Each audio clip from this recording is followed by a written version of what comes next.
Matt. And I'm Guy. And this is your home for everything Alberta Independence, broadcasting twice daily at 12 noon and 5 p.m., Monday through Friday, once on Saturday at 5 p.m.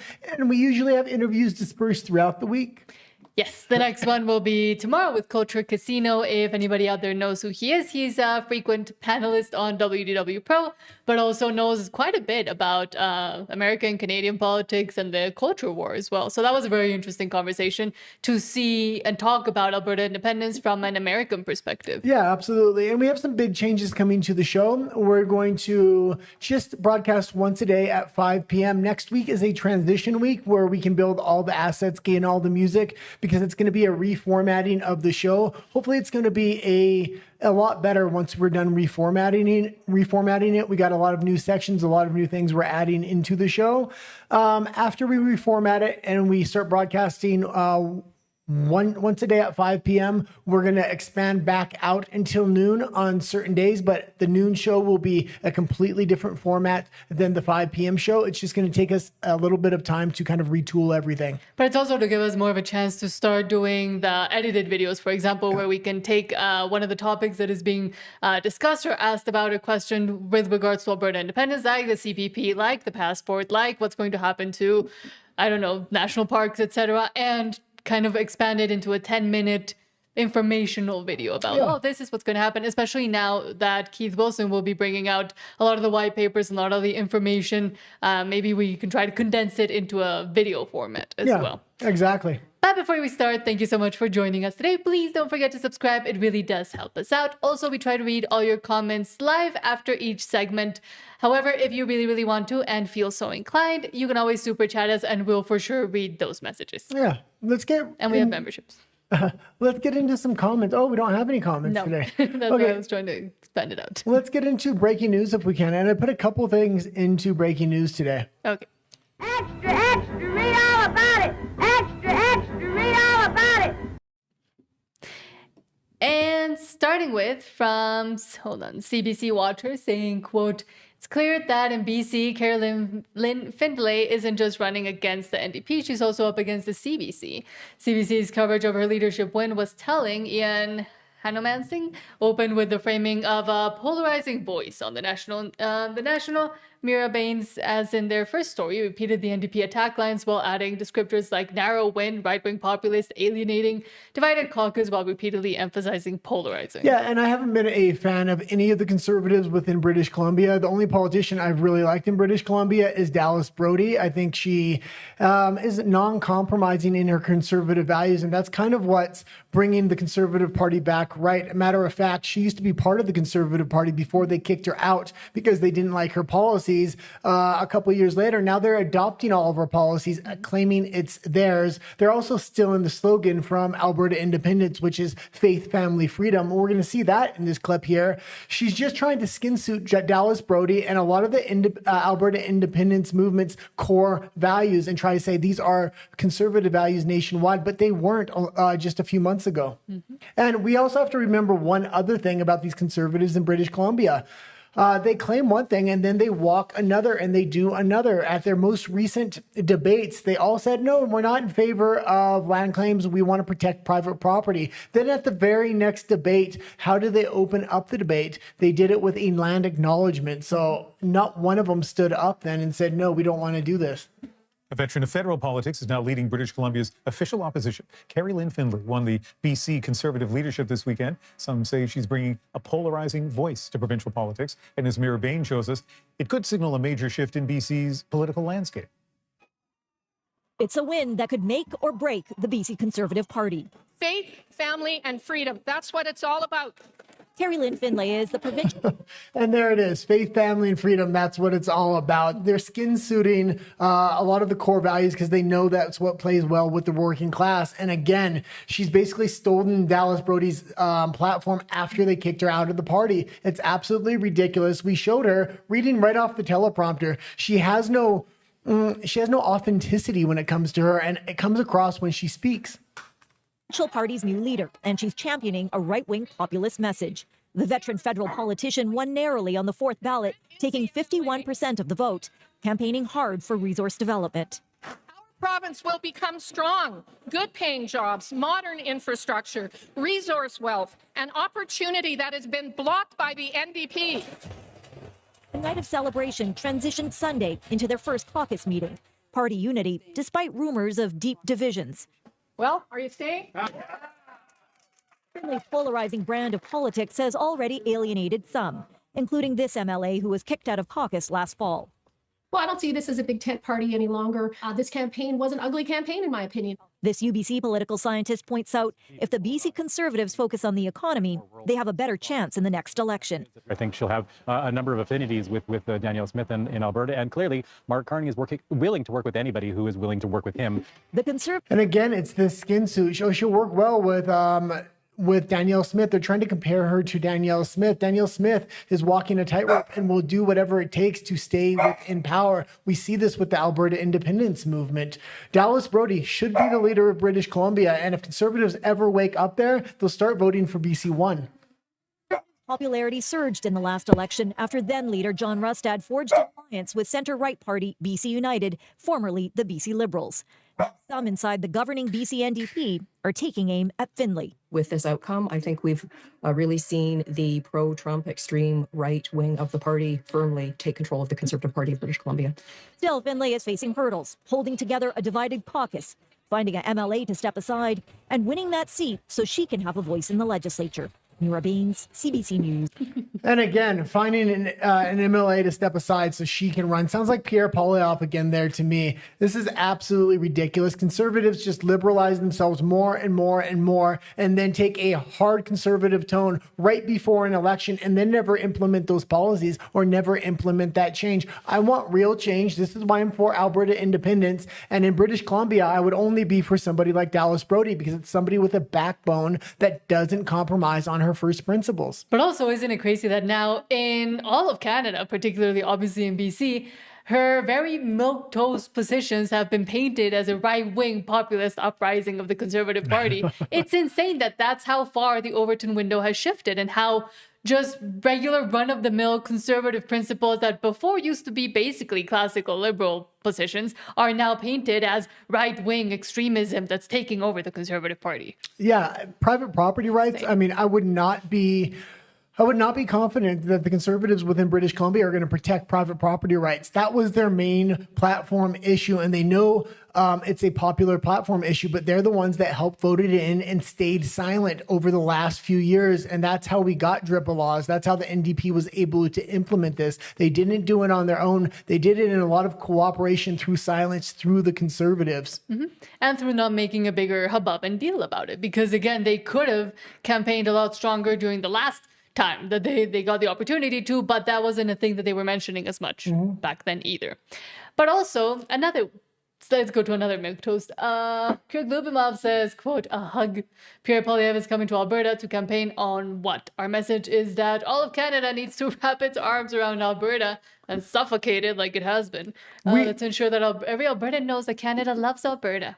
We don't need a hug. What we need is real change, and that change isn't coming through a politician. It's going to come through the citizens. It's time for a change, and it's time for the citizens to make that change and stop relying on politicians like Pierre Poilievre. He can't make any change for at least another 3 years when the next election is, and even when that comes up, there's no guarantee. Number one, he's going to be in a position to even run, or number two, that the Liberals won't have consolidated power to such a degree it's going to be impossible for him to win. That's why Alberta independence is the way forward if you have real conservative values within Canada.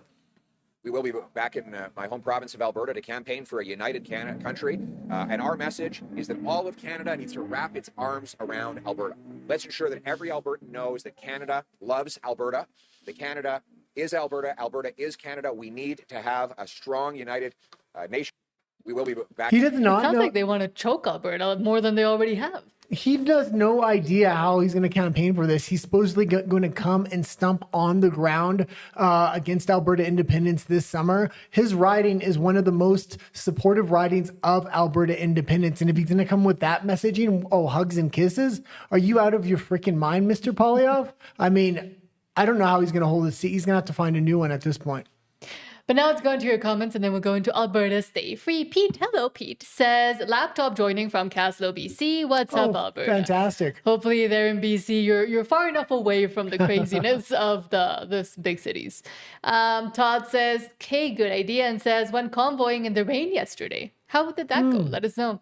Todd says Conservatives are in on the destruction of Canada. Of course they are. Because it's convenient for them. Again, career politicians will always do whatever is most convenient to them and for them to be able to achieve power. And I want to mention one other thing here, because it is possible at some point, maybe Mark Carney becomes so unpopular, he steps down or something like this, but he is there to implement the mechanisms I believe the Conservatives will continue on with. The National Federal Conservatives will continue to federalize natural resources, I believe, and take sovereignty away from provinces.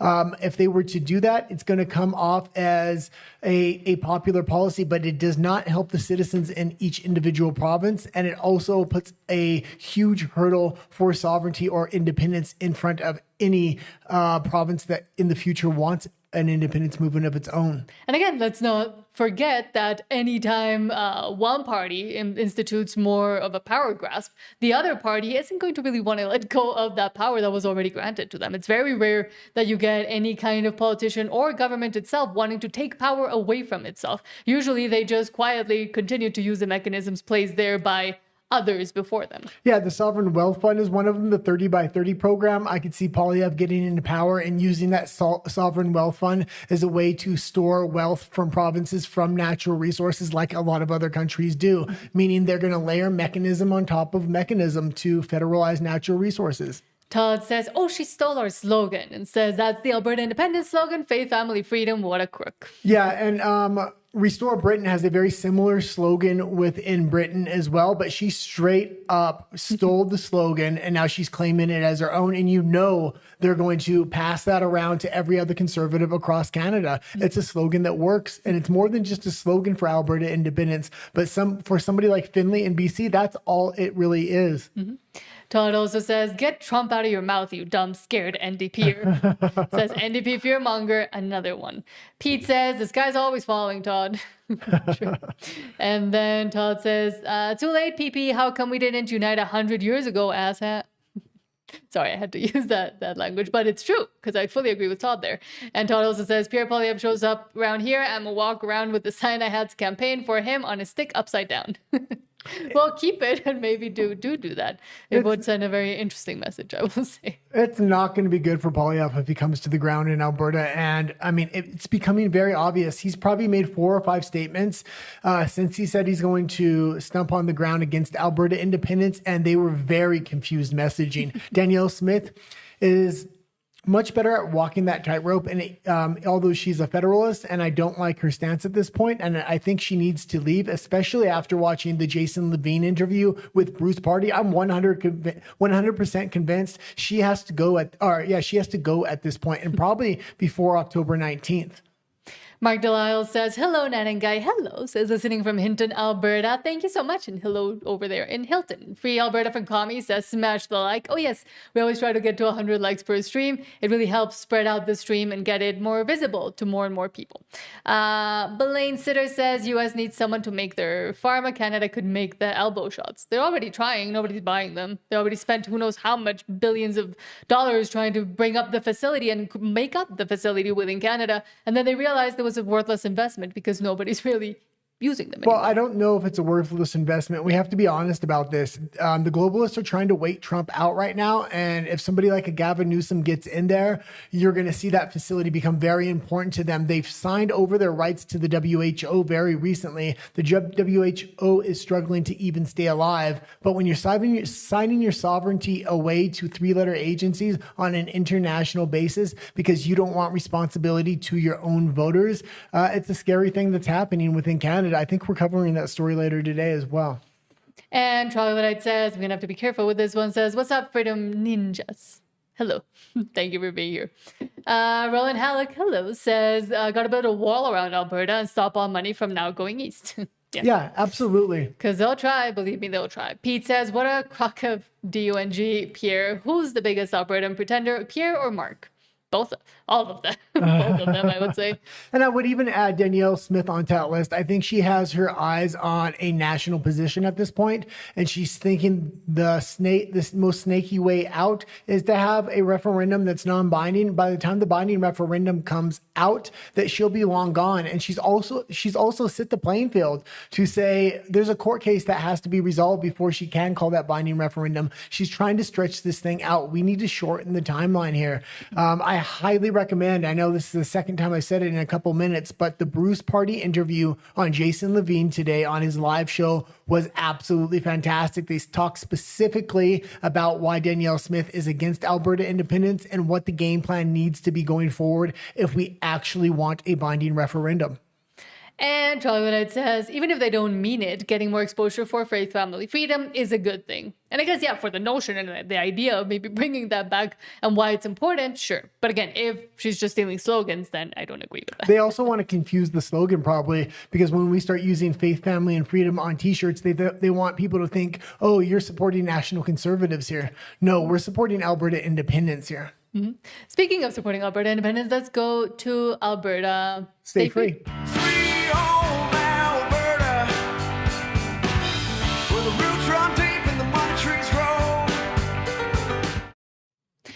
And starting with from Peter Menzies saying, quote, finally, just that. And this wasn't the only interview or promotion I seen kind of coming out from the nationalist side. They're trying to actually admit that there needs to be a little bit of change. They need to change things. They're trying to soften their approach, much like what Keith Wilson said. We want to run a neutral campaign. I think they're realizing a neutral campaign is pulling well with the soft middle. So I think we're seeing a transition not only from the Alberta independent side, but from the other side as well. The other side is going to have to admit that some change is going to come if they want to play to that soft middle. Well, the separatists don't have answers to most of the key questions about separation. I think there are a lot of people in central Canada and Ottawa that need to step up and give some answers to the questions Alberta has been asking. Because I don't want to dismiss for a second the grievances Alberta has raised. And I think one has to always distinguish between Alberta grievances and Alberta separation. One is based on facts. The other is a strategy. I think it's a misguided strategy, but it's a strategy. You alluded to oil and gas. This has been a long-standing problem. The attitude from some in central Canada, the barely concealed contempt and sometimes the open contempt for the Alberta economy and the way of life in Alberta is something that wouldn't be tolerated with any other province. The vast majority of Albertans, polls show at least 70%, and I would include even more who might vote for separation out of frustration but don't really want to leave Canada at the end of the day. The vast majority of Albertans love Alberta and they love Canada. I'm not sure a lot of people in Ottawa can say the same thing. I know they love Canada, but when they look at Albertans at least don't feel a lot of love. So I think it's incumbent upon Central Canada to look at this as a wake-up call, to do things that frankly... And you have to figure what's going to happen here is they realize there's two referendums. If we vote against Ottawa in the first referendum, they're going to try to throw a goodie bag of tricks. And that's what I've been saying right from the beginning. Even if this was a binding question, I figured a goodie bag of tricks like pipelines and natural resource development, even at maybe a couple more seats, was going to be coming. That is not enough. There are issues beneath the surface, the cultural issues that they cannot address. The real political unfairness of the Canadian system as well is not going to be addressed by a seat or two here or there. Frankly, are not just rewarding. Sorry, one more thing here. After this first referendum, once we win it, you better believe they're going to try to address economic issues or the other issues they're trying to frame right now as the problem. They don't want to address the real issues here. The separatist sentiment or the separatist activists, but doing it because it's actually the right thing, both for Alberta and for the Canadian economy. You are describing the situation that the federal government ought, in your mind, do things, and potentially in the 5 months we have before this referendum vote. What are those things? And do you have confidence that the Carney Liberals will actually do any of them? I don't have confidence, but hope springs eternal. Some of them are things that you brought up and mentioned. So increased representation for Alberta, or at least a commitment to increasing the representation of Alberta in the House of Commons. Meaningful action on the laws that are holding back the Alberta energy economy and frankly the Canadian energy economy. The Prime Minister has acknowledged that there is a serious problem. He's created a major projects office as an end run around the Trudeau-era law. And I don't expect to see any goodie bag of tricks for this first referendum. They're going to play it straight up. Once we win that referendum, what's going to happen? During the time from now to that first referendum, Carney's building the mechanisms of natural resource federalization. So once he gives the pipelines and he gives the natural resource projects, a lot of that money is going to probably go into the sovereign wealth fund and into federal coffers. That's what he's going to build right now. And after the first referendum, that's when he's going to give the goodie bag of tricks. But it's not going to be a goodie bag of tricks. It's actually going to benefit the federal government massively and not Albertan citizens. But the mere fact that he has to bypass the existing laws or create one-off exceptions to them shows that the laws themselves are the problem. And particularly now, hopefully with Guilbeault out of the caucus, some common sense can return to the Liberal Party, and they can actually make meaningful progress on changing the laws themselves, not just creating end runs around them. Another one would be something that Danielle Smith has asked for, and it's a subject to another referendum question, which will be asked in October, which is more input on the appointment of judges to the Alberta Court of Appeals and the Alberta Court of King's Bench. Yeah, these are things that can be done. There would at least be indications that somebody out in central Canada is paying attention, taking seriously the concerns, and taking concrete steps to actually address some of Alberta's grievances. Howard Anglin, thank you very much for your time. Yeah, and Alberta independence is so far past the small change and the small things that they're going to offer. I mean, my answer is no, but here's the thing. After the first referendum, the government has 6 months, maybe a year to try to fix those issues. And then we have the second referendum, and that second referendum will be the deciding factor whether you did enough or you didn't. I don't care what you give. That second referendum is coming, and the people will decide whether the changes were made or not. We can't say, oh yeah, they fixed all the things, now we don't need that second referendum. No, the second referendum is to decide whether you fix the mechanisms or not. And we all know the federal government is going to make minor changes, but not to the systemic issues that are causing Albertans a lot of struggle. And again, with a lot of Albertans and a lot of people just in general that maybe don't even have the opportunity that Alberta has right now to actually become an independent nation, I'm guessing a lot of people are still going to be questioning, do you want to be part of what Canada is and is becoming? No is the answer for most Albertans,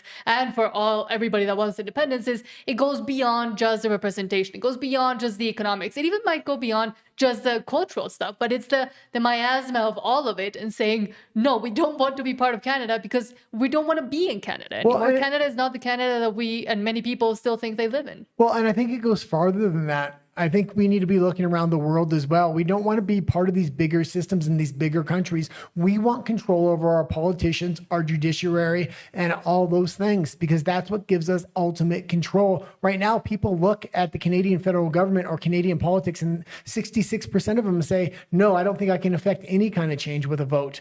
When you cut the rest of Canada out and you're just looking at Albertan, every vote really starts to matter at this point. You start to know your politicians on a local level. You can restructure politics so there's much more power structured locally rather than at a federal Albertan level. And also, which is why Alberta independence is so important for that paradigm shift of between citizens and their governments and what it means to be governed and to be able to elect or decide what your government does as well. Moving on. Jason Levine says, quote, CTV is bad at math, like me. When 301,620 signatures are collected, they call it thousands, not hundreds of thousands. When a few hundred people show up to protest against a legal referendum question, they call it thousands. Maybe CTV was too busy using their litter box in math class because CTV News says thousands rally across Alberta as some war and separation debate is overshadowing other concerns. Yeah, they keep doing this with rallies they're in favor of. They'll inflate the numbers, and then rallies they're against, they'll reduce the numbers. They use their fake math almost as much as they do their fake media propaganda. Salty Albertan says they do reek of desperation and kitty litter. Yes, of course they do. They're gross people. Especially when they're charged with, allegedly, giving the news to people, and yet all they do is just change it around to their convenience and to the convenience of their masters, the federal government. Well, that's another reason we need control of Alberta again. We need independence so we can get rid of the fake media and actually have an honest assessment of what's going on within politics on the ground in Alberta. So when people go to the voting booth, we can honestly make real decisions on what we're voting for. Mm-hmm. And next, okay, hold on. I was just checking if there was a second one. There is. Rise of Alberta says, quote, Alberta independence doesn't mean losing your Canadian passport. It means having two, a Canadian and Albertan passport. And nowadays, also within Canada, there are a lot of people that hold two or more passports because of the amount of immigration. And Canada is pretty permissive and lax with that already, but Rise of Alberta says the claim that Albertans would lose their Canadian citizenship or lose their Canadian passports if Alberta became independent is one of the laziest fear tactics in the entire debate. It is not based on settled law, it is not how citizenship works, and it is completely out of step with the direction Canada itself is moving. I kind of agree with Bruce Party, and I've kind of changed my mind on this. That is, okay, we'll give up our Canadian passport and we'll be Albertan citizens and we'll focus on Alberta. You're willing to give dual citizenship to the Chinese, to the Indians, to every other nation on earth, but you want to take retaliatory measures towards Alberta? Okay, no problem. That's going to be fine because we're going to take hard measures against British Columbia when it comes to oil, when it comes trying to get access to the rest of Canada. If you want to play hardball, we're going to get access to the coast through British Columbia, and you're the ones that are laying out the treatment of Albertans before we've even had a vote. But again, that would only be if Canada decides not to continue the having a dual citizenship model for Albertans. But again, that is, I think, the most unlikely part of all of this. Well, you do have to realize Canada has control over its parliament and they can change their laws. And this is what Bruce Party was kind of saying today, again, on the Jason Levine show. This was the second issue that kind of came up. And I don't think we should be we should be saying, oh yeah, we still want to be part of Canada. Well, no, the way they've treated us at this point, let's go forward and just assume that we're going to be Albertan citizens, not Canadian citizens. And if we retain that citizenship, then we do. And if we don't, then we don't. It says Canada is literally expanding, and I kind of brought this point up, I think it was on Friday. Canada is literally expanding citizenship by descent, restoring citizenship to lost Canadians, allowing Canadian citizenship to be passed down through families abroad under broader rules. So apparently Canadian citizenship can be carried, restored, inherited, and passed down across the world, but the second you live in Calgary, Red Deer, Grand Prairie, Medicine Hat, suddenly Ottawa is going to mass strip you of it? Come on. Well, and this is kind of what I would say. If they do change their laws, they're very unlikely to change their laws because they want to keep dual citizenship and they're trying to have mass immigration. They released that paper of 100 million people by, I believe it was 2050 or 2100. If they want to reach those numbers, they're not going to be able to change their dual citizenship laws. Therefore, I wouldn't expect Albertans to lose their citizenship. But if that's what it takes to get independence, then that's what it takes. It says this is a scare tactic. Citizenship is not a light switch Ottawa casually flips off because the province chooses self-determination. And even if Alberta became independent, the practical and political reality is obvious. There would have to be negotiated arrangements around citizenship, passports, residency, travel, pensions, trade, borders, and everything else. That is how democratic transitions work. The you lose your passport line is designed to make Albertans panic before they think. And again, we don't even know how much prestige the Canadian passport itself will continue to have if Canada does continue to go down the line of just admitting anybody. Because within the US, but not only within the US, I would say even within some countries in Europe at least, they might look at the Canadian passport and Canadian citizenship and say, you're letting everybody come in. We don't know if you're letting in really, really bad people that want to blow up things or what your decision process is to let these people in. So we cannot fully trust in your passport anymore because it might be used for nefarious purposes. We do also have to realize they may want to cut off dual citizenship to Alberta because they're not going to want to lose a lot of their residents to migrating into Alberta, especially with the Canadian economy collapsing. Massive amounts of investment ready to flow into Alberta once it gets its independence. A lot of industries will be popping up that were once in Eastern Canada but will now lay within the heart of Alberta, such as manufacturing and other things, because the natural resources are right there on site. So I would not want to see Canada actually losing a lot of their citizens to Alberta, and you have to figure a lot of them are going to want to move once Alberta does get its independence. And lastly, Wealth Move says, quote, never forget the Freedom Convoy in Canada, like many people have tried and continue to. And you can turn down the volume on this one. Okay, there. Yeah. More.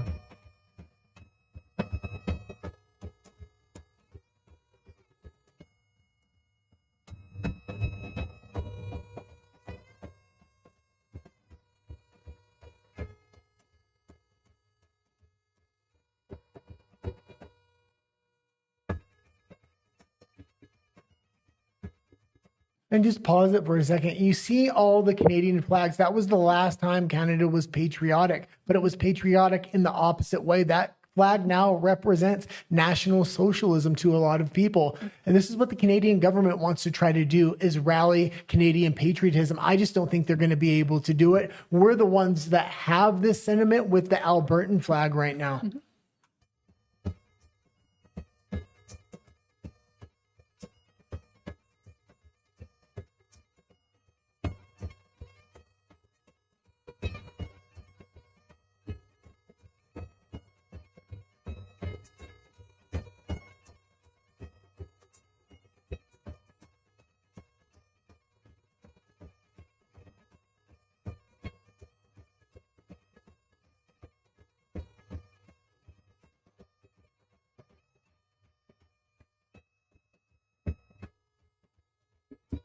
And you can leave it there. And let's not forget, because that's kind of where the fight really began for a lot of people. And Alberta independence is where it continues. And it will go on from hopefully Alberta independence into Saskatchewan, Quebec, and other regions across Canada.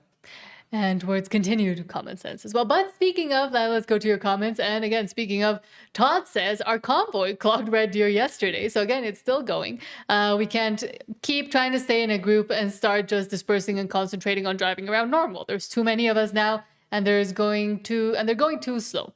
I had to leave the group and just drive around normal. To disperse and spread out is just as effective and a lot safer. Yeah. But I'm glad that so many people, to hear that so many people did actually go. Yeah, absolutely. And then it got, maybe a better organization, but then it got so big that it started to be annoying.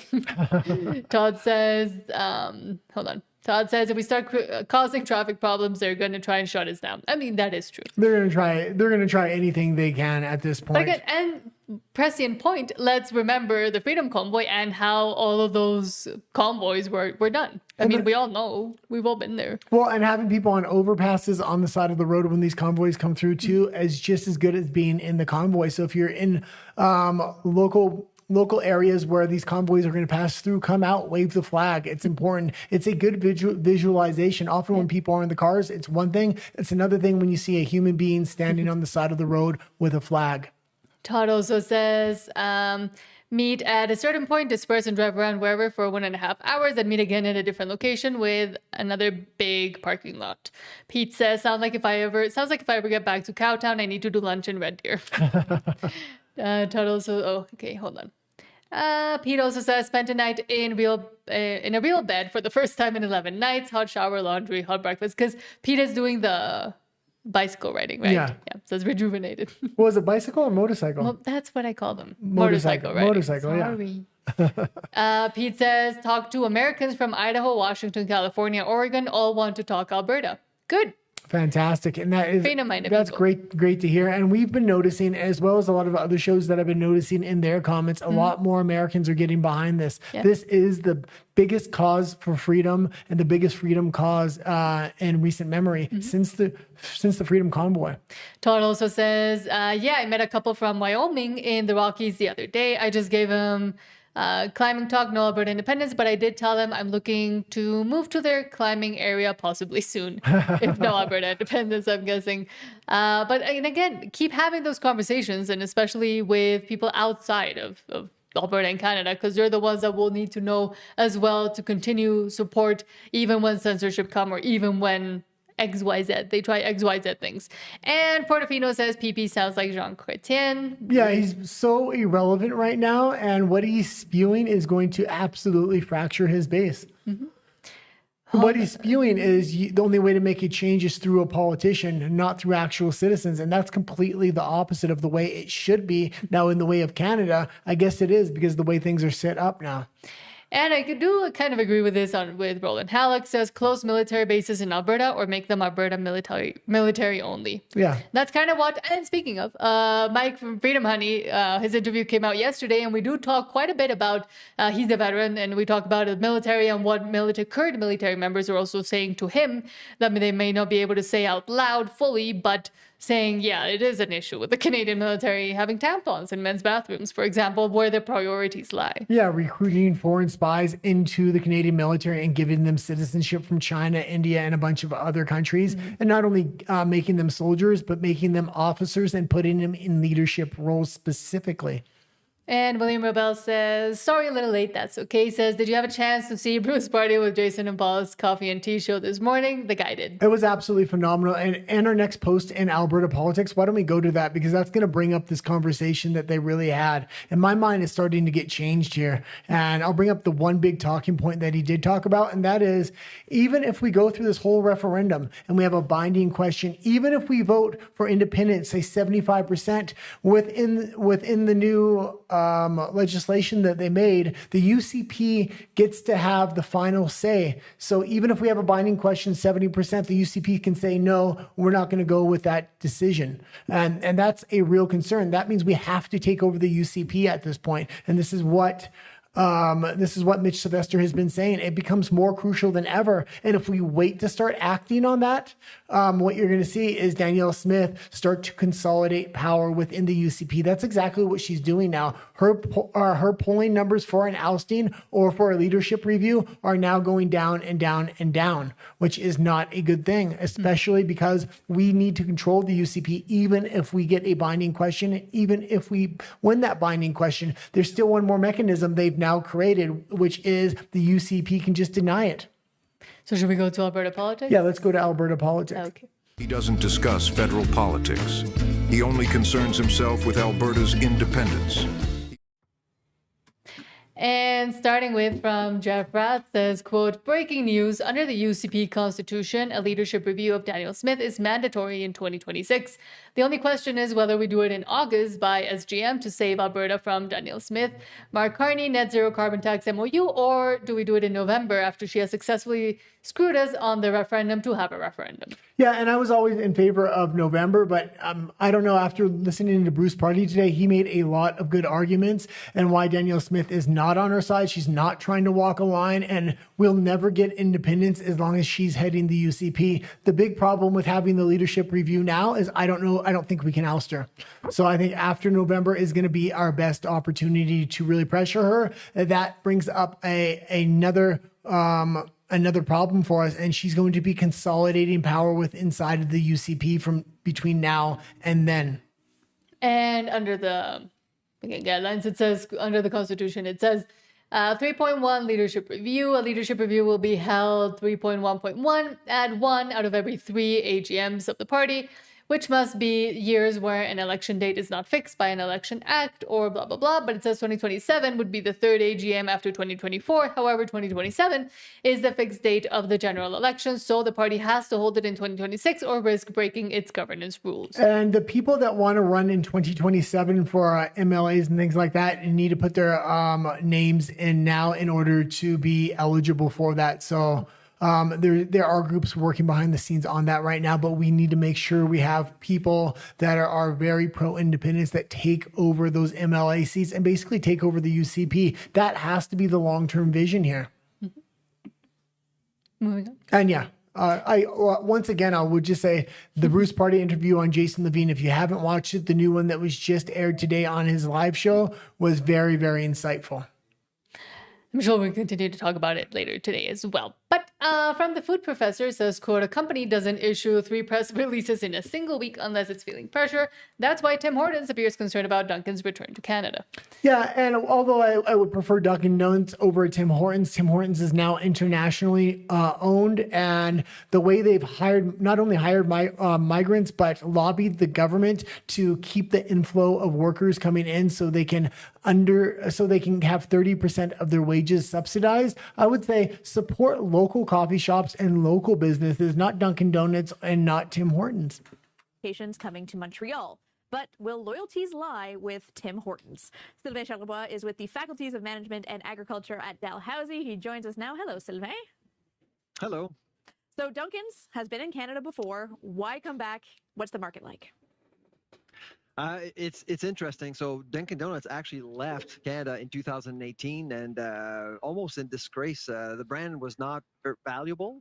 It wasn't taken care of, essentially. And Tim Hortons was dominating the market. Now, Tim Hortons is still dominating the market, but its brand has been damaged somewhat by by menu choices that weren't necessarily effective. The brand was also damaged by the quality of service, the cleanness of facilities, things like that. So I think that Futastic, who actually has a license to open up Dunkin' Donuts in Canada, which actually is based in Montreal, and has experience in running coffee shops with Second Cup, I think the company is seeing an opportunity to perhaps make a dent in the youth market, I would say, and also the third place market as well, that third place between home and office, which for a lot of people has changed since COVID. All right, well, you mentioned it. I mean, Dunkin' Donuts promising healthier menu, more trendy drinks. It's trying to attract that younger crowd. Do you think it's going to be successful? Are young people still going to coffee shops like Dunkin' Donuts? Or are they going to other options? It is successful in the U.S. And you can kind of leave it there. And I will say again, I would support local coffee shops before I would support Tim Hortons or Dunkin' Donuts. But if it was a binary choice between the two, I guess I'm going with Dunkin'. But Tim Hortons, again, just has bigger spaces. We've been to a few Dunkin' Donuts here in Mexico City as well. They're very, very small. They don't have that internal space. I've seen them, but have I ever drank or eaten something there? Because I can't remember. No, you told me you wanted to go in one day, but again, it's not very inviting. They're very, very small stores. They're cramped up. They're within malls and things like that. Tim Hortons usually has a sitting space, even here in Mexico City. They're much more inviting. The thing is, I prefer a local coffee shop owned by a local citizen before I would ever support one of these corporations. However, most of the sitting space within Tim Hortons is just being used by homeless people or mentally ill people or people with addictions to further their addictions. And there's no way to manage or get them out. So cleanliness, at least within the Vancouver ones, for example, downtown, the ones where the tourists go, is not great. And not a great face that Canada is giving to the tourists that first get there. CTV question period says, quote, I personally do not think the agreement, CUSMA, will go away, said former Canadian ambassador to the U.S., Kirsten Hillman. My money is on that agreement staying, maybe being modified, but staying in place. Canada is wishful thinking. Canada is absolute toast at this point. There's still a chance to save Alberta by voting for independence on October 19th, but they're just trying to gaslight the general public here as everything is good. There's nothing to see here. I'm a Jedi. I think I posed something along the lines like, do you think that the president wants to keep the deal? Has your view on that migrated at all? Like, do you think you have, I hesitate to say, like, do we have more clarity because it's difficult to know, but sometimes you can judge it by the actions of the USTR, for example, or the list of irritants or the engagement or all that kind of stuff. Like, is your sense evolved on that at all? I guess what I would say is there's no question that the U.S. business community is universal. Even those parts of the U.S. business community that may have things they'd like to see changed in the agreement, they are universally supportive of maintaining the treaty, maybe modifying it, but maintaining it. The same is true of Republicans in Congress and governors across the country. There isn't a single voice that I have heard that said, no, let's get rid of it, not a one. And so I don't think we can speak to Donald Trump's specific perspective at any one point in time or at this particular. And right now, the business community might be saying, no, let's keep it. But in the long run, once the businesses convert over to the U.S., which is currently happening, they're going to say, no, we like the independence. We like the internal manufacturing mechanisms that we have built here. And we still have Mexico to rely on for anything we need that's either cheap or subpar manufacturing or just like too basic manufacturing to happen within the United States. Again, also being able to strengthen those ties with Mexico, especially now. The longer this goes on, the worse it's going to be for Canada, and the more the business community and the political community are going to realize the benefits to bringing manufacturing back to the United States. Point in time, but we can talk fairly confidently about how the constituencies that this agreement serves feel about it. There's also been in this country a pretty live discussion about timelines, right? Like actually reaching a deal or not. And I think, there's an argument to be made to waiting for the best deal we can get. But there's also an argument that you hear frequently from business leaders in this country, and we see evidence of it through GDP numbers right now, for example, of the impact of the uncertainty on business investment. And I'm wondering, when you're thinking of those two things, like where does the balance of it lie for you? Right. So I guess the first thing that I try to repeat, and I hope people in Canada, in the business community, investors understand, is that we do have an agreement, right? We have an agreement. And our agreement, our trade agreement with the United States is still the best one that there is with any other trading partner. Yes, we have tariffs on steel, aluminum, autos. Yes, they are very difficult for those sectors. I don't mean to diminish that at all. But we do have a very good agreement with the United States. And it has persisted since President Trump came in. Yeah, that's the same line Mark Carney has been saying over and over and over. They're just waiting for the paperwork to be finalized, it looks like. And it really looks like the manufacturing and the other arms of businesses moving out of Canada, relocating in the United States, and a lot of them are relocating here to Mexico as well, are not going to be coming back to Canada. And I don't see this thing holding together. Mark Carney is not making a good faith effort, even though he's put on the MAGA hat now. I think Trump and the U.S. are seeing right through that. And it has persisted despite the fact that he has upended his tariff relationship with the world. So I think it's really important that we focus on that. Where the changes will come will be modifications to that or additions to that, or, that's what this review is about. I don't think it'll be fundamental. I personally do not believe that the agreement will go away. And USTR has said that. But more importantly, I just think that the economic ramifications for the United States are too serious. They're very serious for Canada, they're very serious for Mexico. But this agreement isn't just about tariffs, right? The president focuses a lot on tariffs, but this agreement sets out the rules surrounding intellectual property protection, services trade, customs procedures, everything that goes into the competitiveness of North America. And so wiping all of that away would be phenomenally disruptive. And I just, it's not good for America, right? And I just don't, I think he's going to cannibalize Canada one industry at a time, and then eventually Canada's just going to have to break, but they're going to, it's going to require more and more and more the longer Mark Carney waits. If he would have just done it at the beginning, bit the bullet, he would have maintained a good deal going into the future. Now it's going to be interesting what kind of happens here. I think America has woken up to Canada leeching off them, putting massive amounts of tariffs for decades, and now that the United States wants to kind of even out the playing field there, which they've done with a lot of countries, Canada thinks they're going to wait out Donald Trump, and Canada will collapse if that's his strategy. Not only that, but also trying to partner with places like China, like the European Union, which is also falling apart, and also trying to rely on China, on India, on other places that will probably also try to cannibalize Canada itself, but Canada itself cannot sustain itself. Those aren't consumer economies. The United States is the largest consumer economy within the world, and the EU, as far as it being a consumer economy, it might be a little bit of a consumer economy, but they have massive tariffs on any other country because they favor their monopolies inside of the EU. Like Canada. Like Canada, yeah.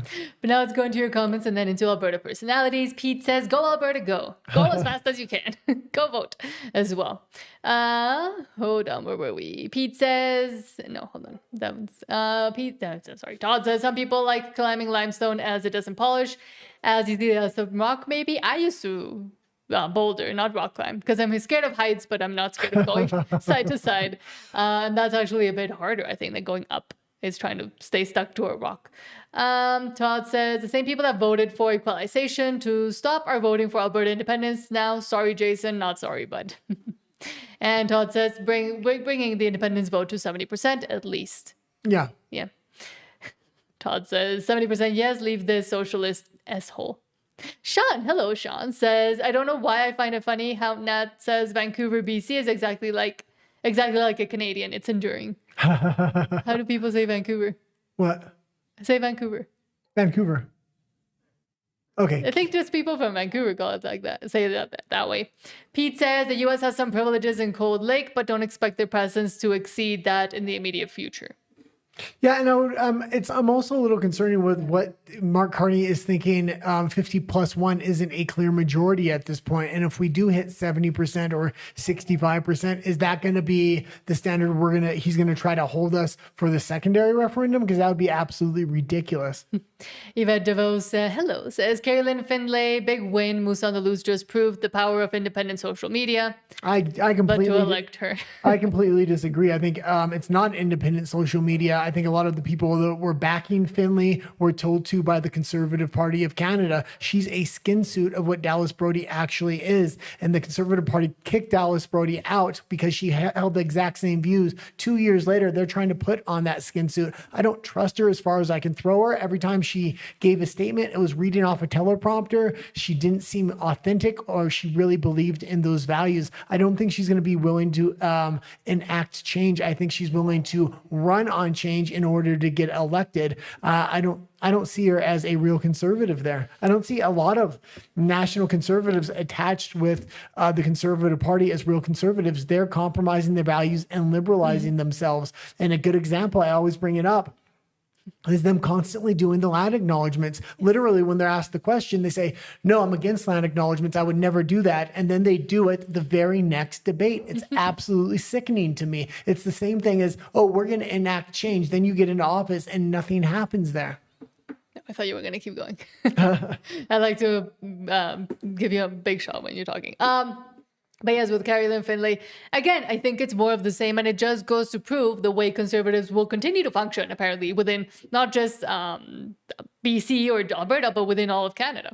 Well, they don't... That's the MO, not really doing much and then just liberalizing further and further. None of the conservatives that were up for nomination, I would have said are real conservatives or somebody I would want to see in power. There was Dallas Brody and a few other people from the 1BC party, and she's really recruiting people that have non-compromising conservative values, good first principles.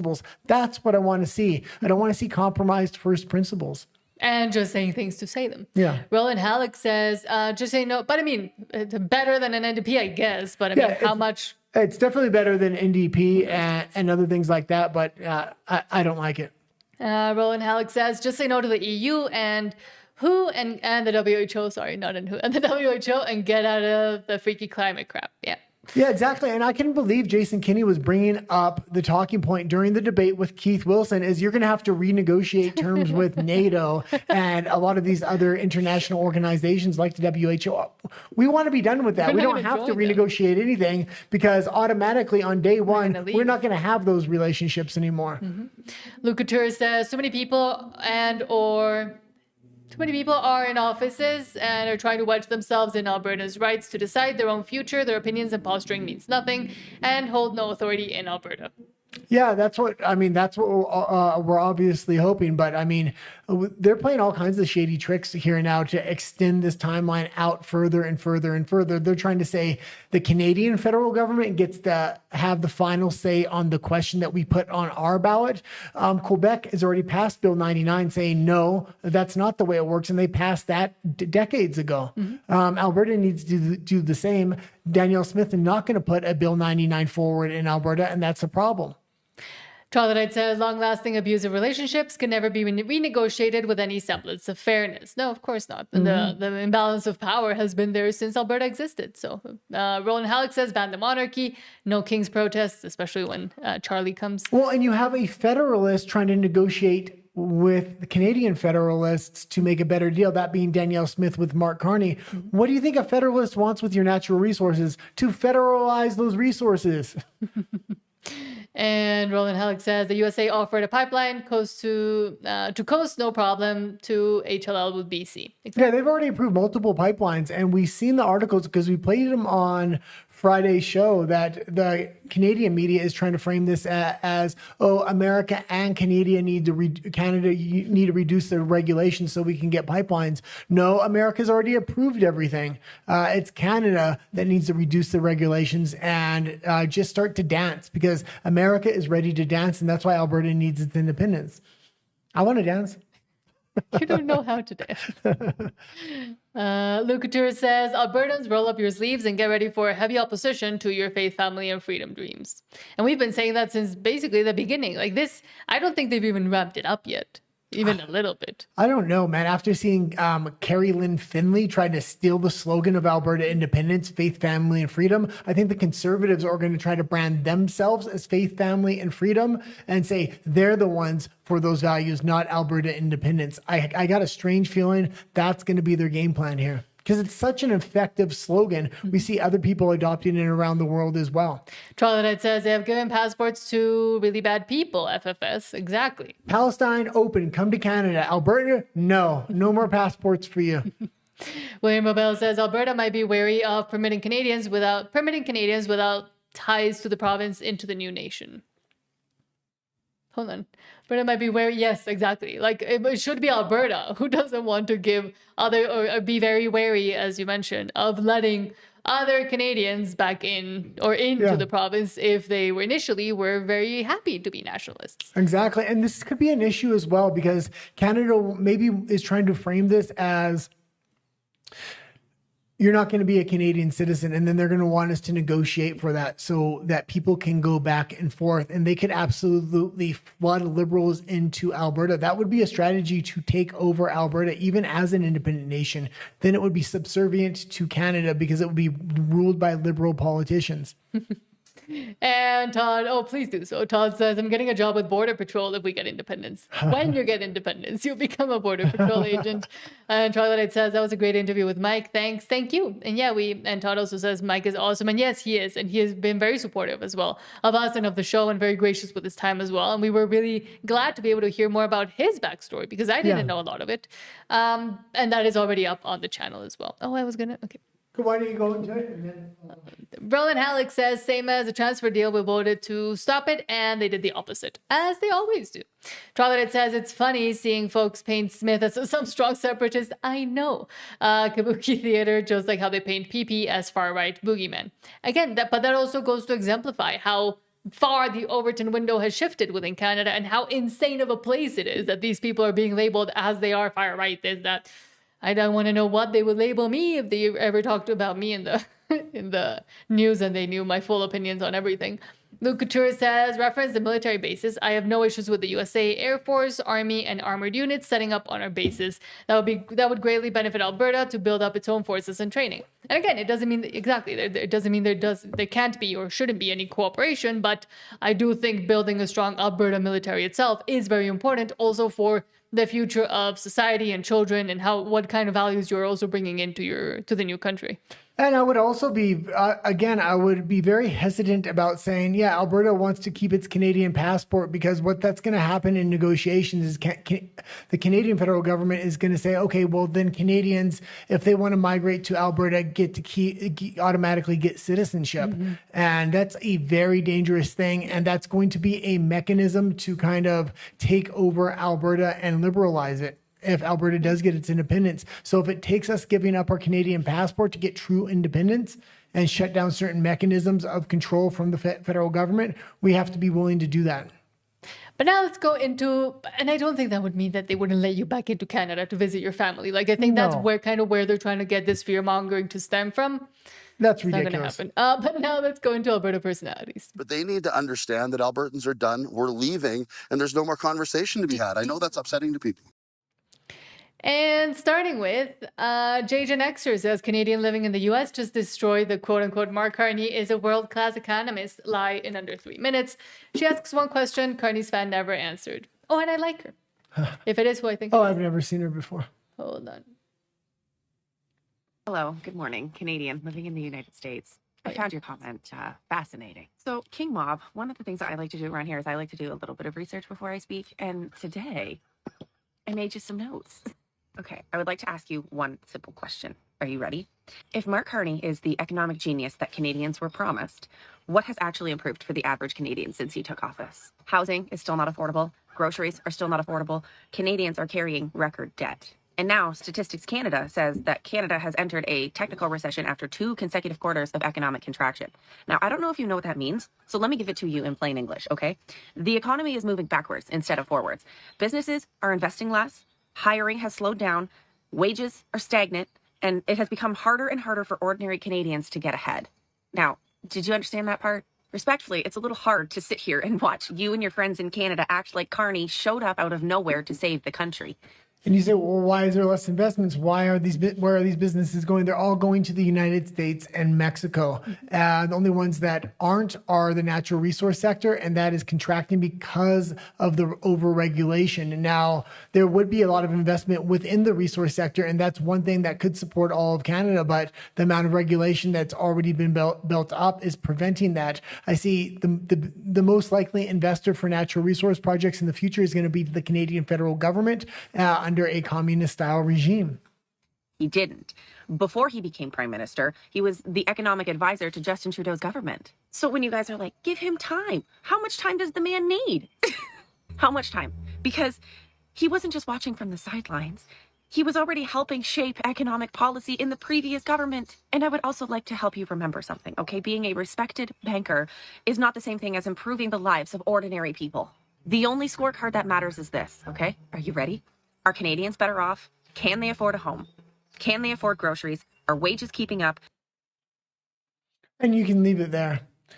And I would say $195,000 for 3 flights and food. Mark Carney is living high on the hog right now, where Canadian citizens are suffering.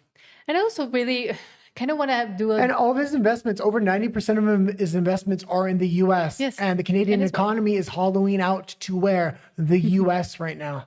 And I really do want to ask, because both when we were talking to Mike, but also I believe it was Kathy Flett, I really want to ask those people that might live in the suburbs or that might not really get out much to the big cities, for example, or that are very comfortable where they're living. They have their house, their cars. They're kind of worried about their CPP, but they think it's going to work itself out. I want to ask them to go to other places within Canada, talk to younger people, talk to those people that have to live in the cities or closer to the cities because that's where the only places they can find jobs, or that live out further rurally, and ask them what kind of time are they having in Canada. Is it the same experience that these people that have made their own lives very comfortable because they were able to do so when the economy was better and Canada was way better managed? Ask and talk to each other and tell each other, no, it's actually not as good as your rose-tinted glasses You're are. never going to have that happen because they're not leaving their communities. That's why it's important that the internet is the way to get that messaging to those individuals. Yes, and that's why I want to do videos specifically about these topics as well, and kind of talking to that demographic that thinks everything has still stayed the same since when they got the best opportunities within Canada. I don't think, even if they hear that messaging, I don't think they care. They got their house, they got their CPP, they just want things to stay the way that it is. Yeah. I don't know if we're ever going to reach those voters. The only way we really reach them is maybe through their children. But I mean, hopefully that might help break that myth of Canadians are all nice and wonderful to each other. No, they're not. They want to have what they have and let everybody else just kind of suffer or not even pay attention to them because I'm doing fine. Canada's great because it's great for me. But now let's go into Alberta's Canada, and we call it that way because Alberta is the only thing keeping Canada up. I'm angry. I've had enough of these people. And starting with, again... well, he's got it right here, and I completely agree with him. The best way to solve these issues is Alberta independence. That's the party left out. Is he can't solve the issues that he's talking about here, but Alberta independence can. And can quite quickly. Mike Nixon says, quote, the smartest man in the room. I don't know about that. Deliver the only recession in the G20. Polyev wants answers. Canadians want answers. France is facing tariffs and global economic uncertainty. France is not in a recession. The United Kingdom is facing tariffs and the global energy price increase. And the United Kingdom is not in recession. Germany and Italy are facing global economic effects and tariffs. They're not in recession. Japan is facing tariffs. And technically, I guess Alberta wouldn't be in a recession either, but we are because the amount of remittance payments Ottawa wants to take from us, we're in a deficit, even though we run a budget that would be more than affordable if we kept what we killed. Global economic economy. Japan is not in recession. The United States is obviously facing tariffs and global economic factors like high energy prices, and the United States is not in recession. So why is it that only Canada, after a year of Mark Carney, is in a recession today? Well, you could ask him that question, but he won't take any of your questions. He's hiding from you. It was Friday morning that we learned that Canada's economy was the only one in a recession, the only G7 economy. And what has Mark Carney done since? He's been in hiding. Oh, yes, he let you in for 30 seconds to have a little picture of him with the Chinese foreign minister. Then he hid for the rest of the weekend. Today... Yeah, we didn't play that clip, but they rushed all the media into this room, and somebody filmed the entire thing, said take pictures, and then rushed him directly out. No questions allowed. He's going to let you show up and take a picture of him wearing a hard hat and carrying a hammer around pretending he's a carpenter, but he won't have time to take questions on how he created the only recession in the G7. Question period, where normally prime ministers go to answer, especially in a moment of crisis, when the economy has fallen into the only recession in the G7, you would expect him to be there, to be accountable, to show his incredible economic brilliance, but he's not showing up for question period either. While Canadians are starving, losing their jobs, and missing mortgage payments, and Mark Carney has created the only G7 economy in a recession, he is hiding from accountability. Now, Liberals are saying it's only a technicality. Sure, it meets the back-to-back declining GDP, quarter after quarter definition that you find in any textbook, but that's just an economic fluke. Look at the other data. So let's do that. Let's start with jobs. In the first 3 months of this year alone, under Mark Carney, Canada's lost 112,000 jobs. There are 45,000 more unemployed Canadians than there were when Mark Carney became Prime Minister. We have the second highest unemployment in the G7, a third higher than in the U.S. Let's move from there to business investment. Remember all the investment Mark Carney was going to bring us? For 5 consecutive quarters, investment has declined in Canada. There's $20 billion in net investment that has left since he took office. And where did it go? To the And US. again, the best way to fix this is Alberta independence. On day one, it's already fixed because that remittance payment is no longer going to Ottawa. You're no longer in a fake recession. Alberta is actually in a recession because of all the money you have to give away. Exactly, because you're attached to the cancerous bulge that is Canada. So it's metastasizing into Alberta too. But you can just cut it off and Alberta will heal itself. I just noticed it's your light. Is that on purpose? Oh, His light is off. I didn't know if it was a stylistic choice that we were going with today or it just turned off. There we go. Because that makes me look a bit nicer too. Oh, and now that one's going to break too. Yeah, I did notice I was dark. I kept looking at myself and I was like, I think I look a little darker. Do I got a tan? Well, no, I thought maybe you were going with like a more. Well, I went outside for a little while thing. and I didn't think I got that much sun. No, you just look dark because the background looked darker too. That's fine. Notice, but moving on. J-Gen Xer says, quote, "Oh, wow, what a shocking revelation from the CTV panel. Basti drops the most honest line of the night. Imagine if Pierre Poilievre had said that about MAGA." Should we just watch it? Yeah. Funny that you say that, Nathan, because the first thing I thought was, imagine if Pierre Poilievre had said that. Like, a part of the reason, Lisa, that he lost the last election was the appearance of being soft on Trump. That's right. And certainly this isn't to say that the Prime Minister has consistently been so or anything anywhere near that. But if Mr. Poilievre had delivered that line, there would have been immediate backlash from Liberals who say he is soft on Trump. I feel it's copyright infringement. I can imagine why Pierre is feeling the way that he's feeling right now. And that's the politics of it, though. And so let's put the politics of it aside for a second. The opposition is going to have to try to paint Mr. Carney as flip-flopping on an issue. He told you one thing in the election, and this is what he's saying to the United States. But let's balance it against exactly what the speech was doing. I like the speech, and I'll tell you why I like the speech. What I'm hearing from Americans, what I'm hearing from business people, is that Canada hasn't necessarily sold to the United States what value we bring to the relationship. And as a result, they're not really going to side with us when we say you're not. The value, Americans know the value you bring to the relationship, and they've been saying it for a long time. What Western Canada has is the value. What Eastern Canada has is of no value to us. They want what Alberta has, not what Ottawa has. Ottawa uses what Western Canada has as leverage to make these monopolized industries within the Eastern Bloc of Canada. But also to think that, again, yeah, if it was Pierre Poilievre or anybody else that had said, oh, yeah, let's make America great again, even if they then were able to try to justify by saying, well, we have to keep them happy, they'd be going apoplectic. They'd be saying, oh, this person is not Canadian, get them out of Canada. They should go back to the United States and live there. But if it's Mark Carney and you have to kind of save the sinking ship that you've attached yourself to, then it's fine. Well, also the Americans have already said that he's flip-flopping himself. We can't trust what he's saying now. Exactly. Oh, this great statesman that gets everybody not to believe his words. They're not treating us fairly. There's a couple of lines in there that I thought were really interesting. He called it a collaboration and a competition, a new partnership. He also said that the world is undergoing a rupture. And then finally, he said the U.S. is transforming all of its commercial relationships as it is its right. Those three sentences to me are far more meaningful than the last tagline that he gave, which is causing all of the interest from a political point of view. He's signaling very clearly to the United States that, hey, look, we want to do a deal. We add that. It's very unclear signaling when you've been saying one thing the entire time, and then all of a sudden you put on a MAGA hat and try to say the other thing because they know you're desperate now. It's unclear messaging. This is the thing. Value to what you are doing in the United States. We get where you're going. Here's where we're coming from. And it was important. And you could see Ambassador Hoekstra already on social media saying, that's the kind of thing I want to hear. First positive comment I've ever seen him post. Scott, you're frustrated. I'm out of time. I'm so sorry. We'll pick it up another. Thanks, guys. I appreciate Well, we don't want any pushback because the one guy at the end looked like he had some pushback ready to give.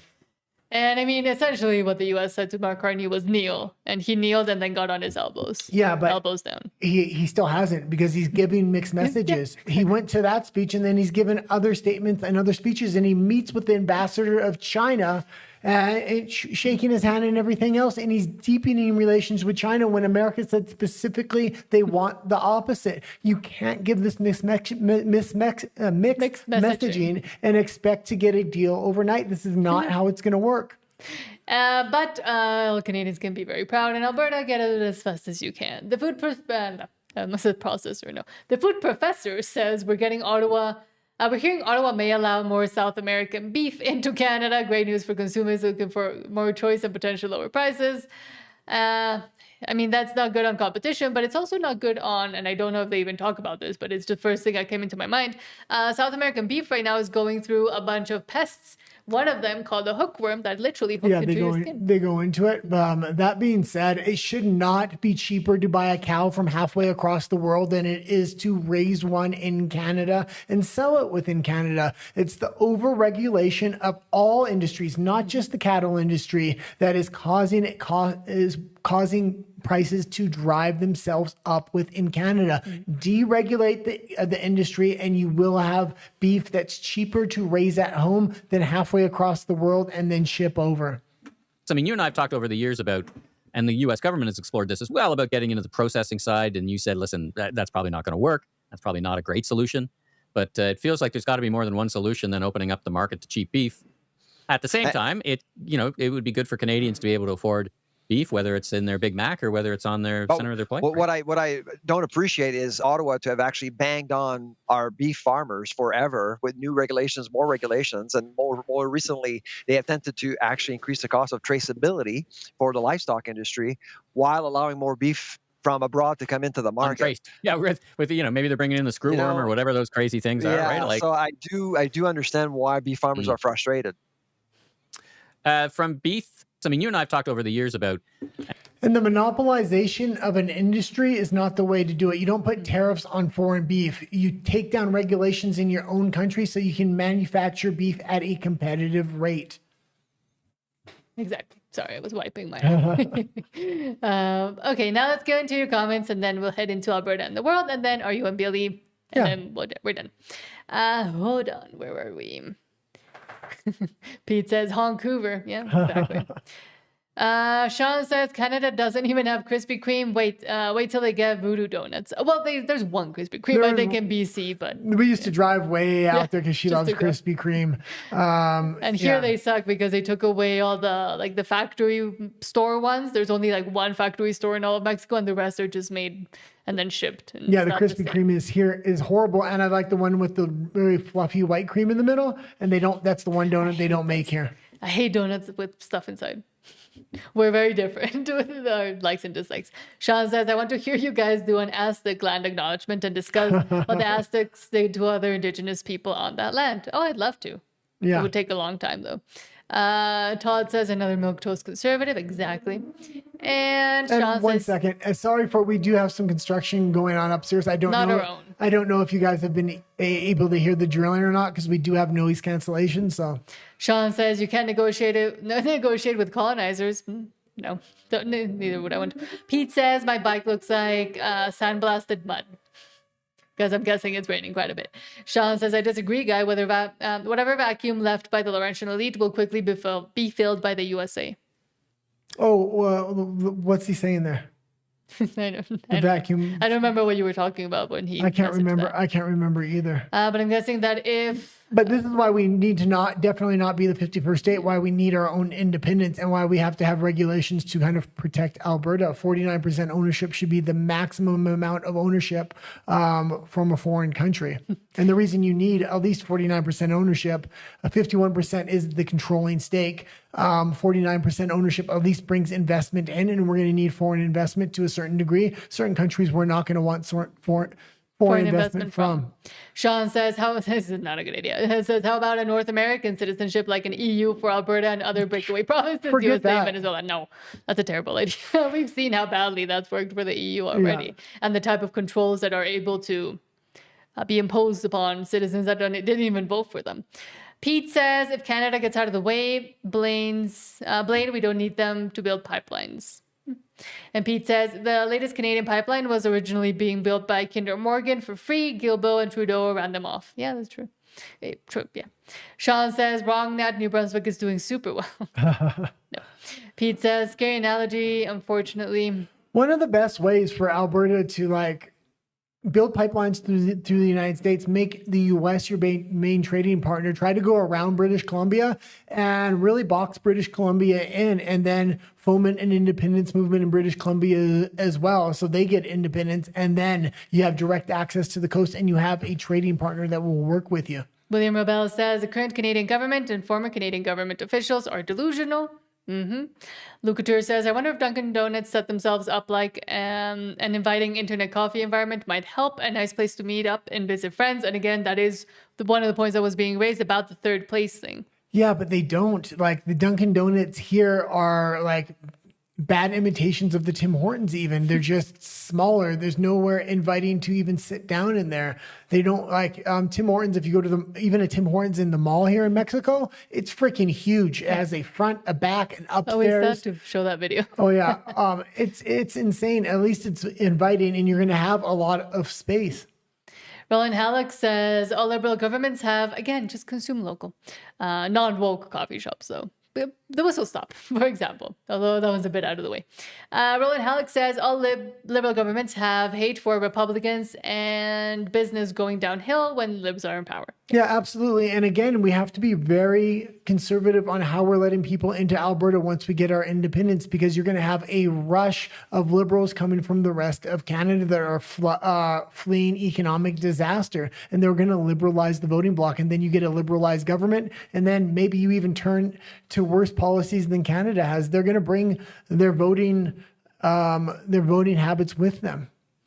Charlie Knight says, I used to go to Timmy's, then they sucked, then went to Starbucks, then they went woke, went to McDonald's, then they hired temporary foreign workers. Go local or brew your own coffee at home at this point, because yeah, I brew my own basically now. Impossible to find anything either doesn't cross any of those ridiculous intersections. Yeah. And Lucatur says, Carney has no integrity. He will do whatever he needs to help Brookfield and its portfolio. Canada is not a country. It's a Brookfield asset. Yeah, and that's obvious. It's becoming that. It's obvious he's federalizing natural resources. I say this every show. Nobody believes me. Eventually, people are going to wake up. The mainstream media is even starting to wake up. I think we have some articles on tonight's show about that. And hold on. Okay, let's go into Alberta and the world, and then we'll continue reading comments. Let me find it. There we go. Oh no, hold on. I need to move away from this comment. There we go. Okay, Alberta and the world.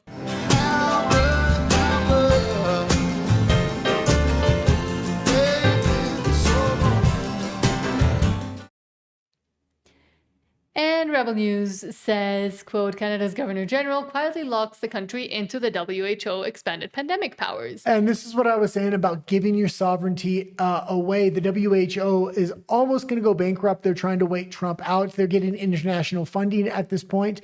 Canada is still signing their sovereignty away to an organization like this. Have they not learned their lesson? This is absolutely ridiculous. The reason Canada loves this, number one, it's a bunch of globalist politicians. But number two, it allows them to shuck responsibility when a major catastrophe does happen. They say, "Oh no, we're just going to follow what the three-letter agency says." So it's impossible for repercussions to happen to their politicians. And on this channel, we've been screaming about this and the whole pandemic powers that the WHO wants to give for years now. You can go to, there's a whole playlist called All Our Old Videos, and there's videos there from years ago that we made about this.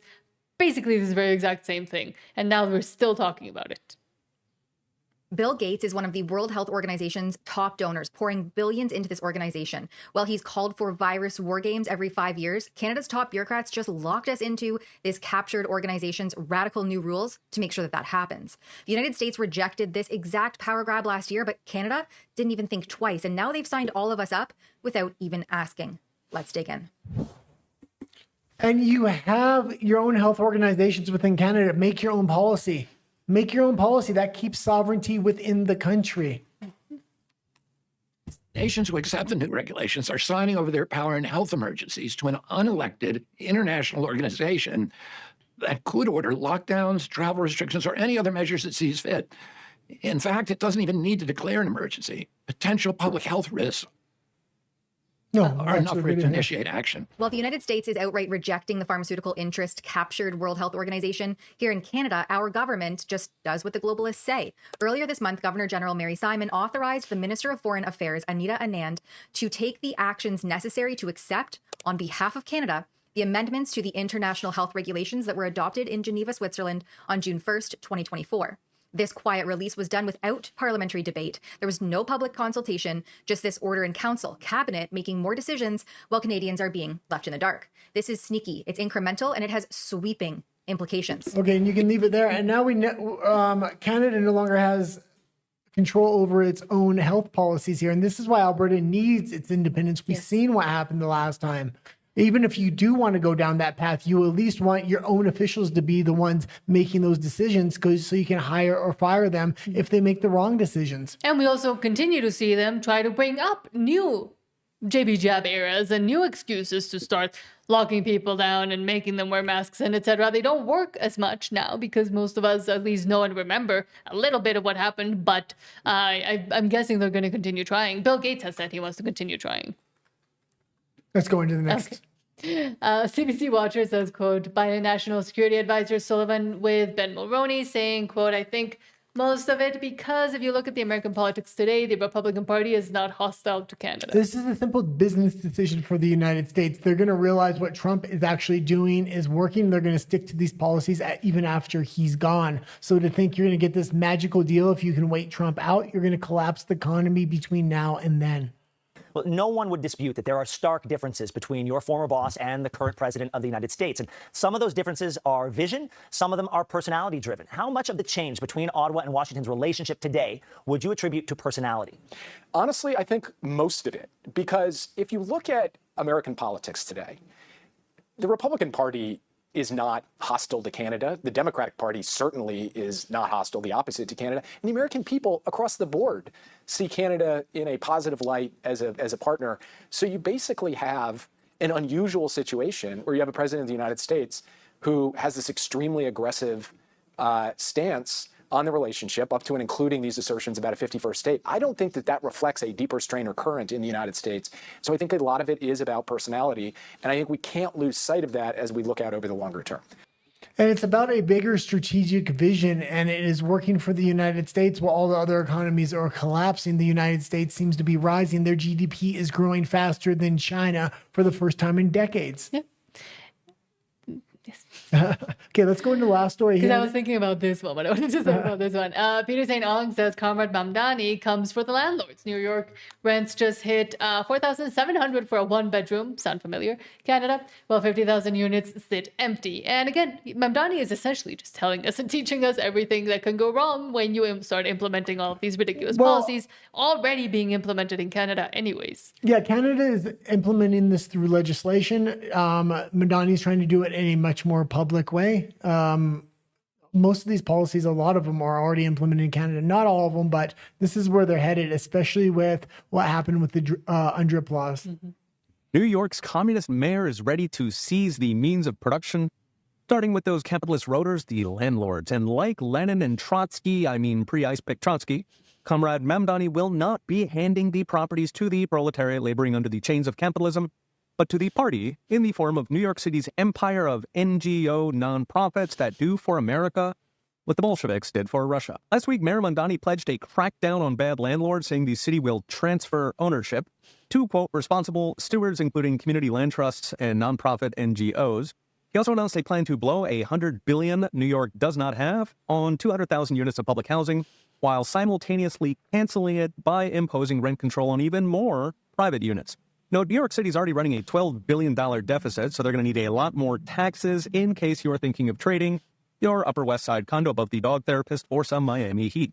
Now, to be fair, Zoran told New York voters he would do this. In an interview during COVID, he said his end goal is, quote, seizing the means of production, later adding that socialism will work this time because, quote, we will bring in the best and brightest to deliver it. Note, this is standard non-working socialism. The Soviets used an army of PhDs to essentially plan. Oddly enough, the people still starve. So the background is Zoran largely won his election on housing because New York is one of the most expensive cities in the U.S., in fact, in the world. The median one-bedroom rent in New York City just hit $4,700 a month. That kind of price should pull condo developers like a mall. Okay, and we can leave it there. We'll go into comments, and then we'll go over to RUMBLE. Yes, for some reason today X is being iffy. Oh, that's Sorry okay. about that. But we'll go into your comments, and then as you say, we'll head into RUMBLE. We might not be able to get to all of them, so apologies right now, but I will try to read maybe as fast as I can. Pete says, RI's yelling at me, wants to get back to New Denver before we get wet. See ya, kids. Please be safe on the road, Pete, and good luck on the travels. Todd says, I'd be homeless if I lived there for sure. And that's why we see so many people living on the streets. Sean says, the Laurentian elites seem to be cool fools, by leaving the back door to the Arctic wide open. Oh, I get it. Funny. And giving them the guest key. If you don't want to hear about the 51st state, Canada, take care of business and protect the Arctic. Exactly. And it might not be the 51st state of the US, but the whatever next province of China that they'll become if they leave that Arctic position open as well. Hold on. William Rebel says or asks, why would Trump let us up? Why would Trump let up on the pressure? Carney's delusion about trade between Canada and the US has driven Canada into a recession. Trump has every incentive to bury Canada. Exactly. And to eventually, if it's buried enough, be able to negotiate on a cheaper level than what Canada was even able to negotiate before, or like letting Canada not be able to negotiate as before. Luke Couture says, an independent Alberta will bring in billions of dollars of investments and be an example to the world of success by the people who want to change no matter the opposition. Hopefully so as well. Philip, and having that at the forefront as well as we move forward towards an independent Alberta. Philip Vespa says Bruce Party has changed the calculus. Need to oust Smith ASAP. A referendum is unnecessary. The new leader will whip the MLAs to vote no on Tommy's question in the legislature, then declare de facto.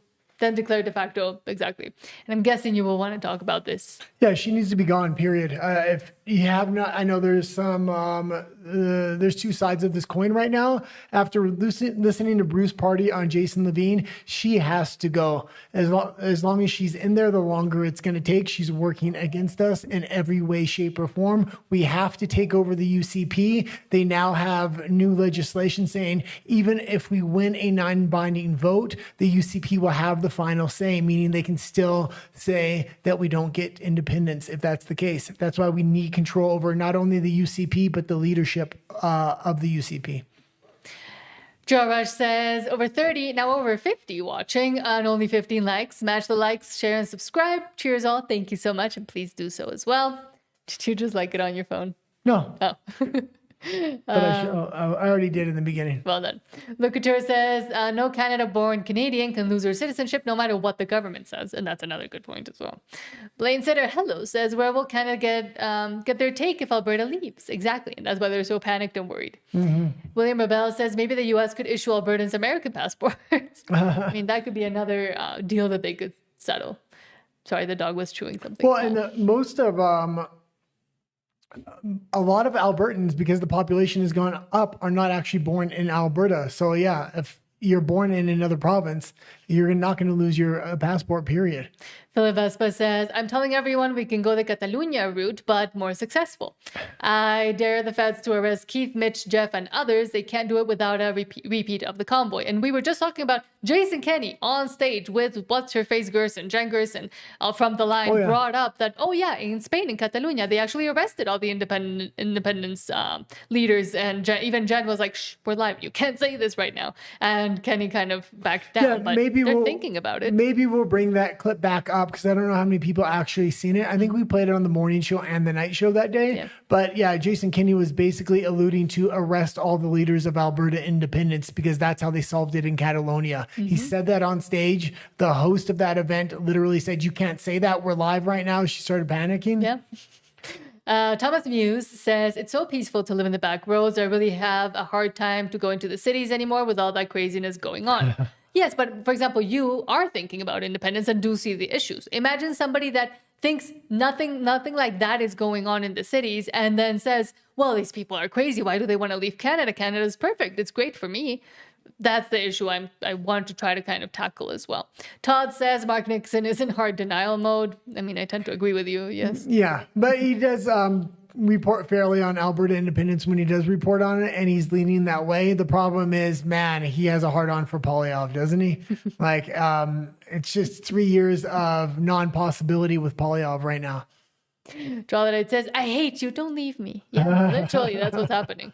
Lucature says Canada knows Alberta is a third leg, keeping them propped up. They know when Alberta leaves, they'll fall over and will absolutely collapse. Blaine Sitter says, I worked for Shaw Pipe, the outlawed coating on the outlawed pipes. Interesting. And last few ones. Joe Rush asks, hey, Guy, care to share a little insight on your artwork, meanings, and or representation, only if you want. Well, I've shown them before. I used to live with a tribe in the mountains of Hawaii, so that's where I got these ones on my hands. And then I live in Mexico, so I got these ones on my elbows, and I got a bunch more. You got those a long time ago, before I met you. Trollodyte says, local small coffee places have baristas with liberal arts degrees, poison frog, hair, tats, and piercings. Yes, but there's some, I'm guessing at least there has to be some. Even in Vancouver, there were some that were pro the Freedom Convoy and everything, so I'm sure you can find some, or start one maybe. Entrepreneurial spirit from Alberta. Lucature says the globalists, UN, and WHO have no place in an independent Alberta. No one, you'll have the opportunity to finally kick them out. Freedom Calendar, Max, hello. Thank you for being here. Says, I don't regret not taking the jibby jab. Yeah, me either, surprisingly. I don't either. Hold on. And lastly, Freedom Calendar says, you will own nothing and you will be happy. That's what they want. Okay, let's go over to RUMBLE now if we can.